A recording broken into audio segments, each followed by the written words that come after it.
दर्शन किया, संतों से आशीर्वाद लिया, बड़ा स्नेह रहता है संतों का।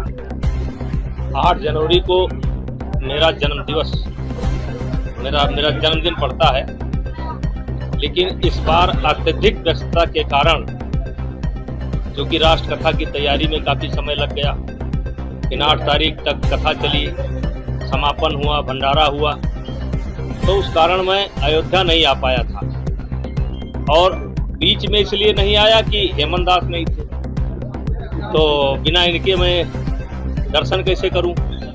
तो ये कल आ गए, आज हम अयोध्या आ गए और हनुमान जी का दर्शन कर रहे हैं। आशा जी, राष्ट्र कथा वर्तमान में ही है कि भविष्य के लिए भी कुछ ऐसा है? हर प्रतिवर्ष के लिए है। जब तक मैं जिंदा रहूंगा तब तक तो गारंटी है, अब आगे देखा जाएगा। प्रतिवर्ष राष्ट्र कथा है, अयोध्या में चुनाव होगा, तो कोई सवाल ही नहीं यार। चुनाव के लिए अयोध्या थोड़े आता हूँ, अयोध्या तो हम बचपन। देखिए, विनय कटियार जी का तो हक है, वो यहाँ से कई बार सांसद रहे, उनका हक है।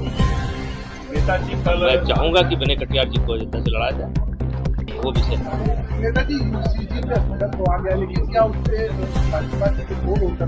देखिए, यूजीसी का विषय समाप्त हो चुका है और सुप्रीम कोर्ट ने जिस तरीके से टिप्पणी की है, तो उससे ऐसा लगता है कि जब भी यूजीसी आएगा तो जिस स्वरूप में आया था उस स्वरूप में नहीं आएगा। जरा बंद करा दो उधर भाई। स्वरूप में आया था उस स्वरूप में नहीं आएगा।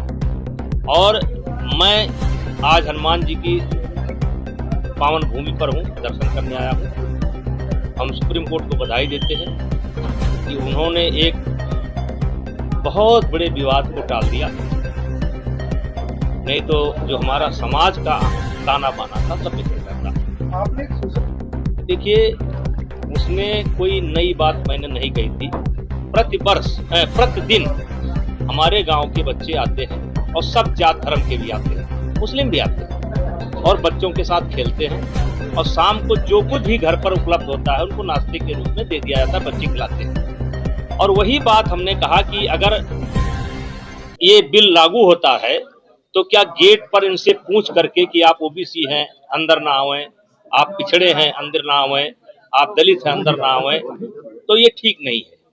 और आज तक जितने भी वीडियो मेरे आए हैं उसमें सबसे 24 घंटे के अंदर 8 मिलियन, मैं तो समझना नहीं हूं, लेकिन जो लोग बताते हैं इतना पसंद किया है लोगों ने, वो उदाहरण देकर के समझाना।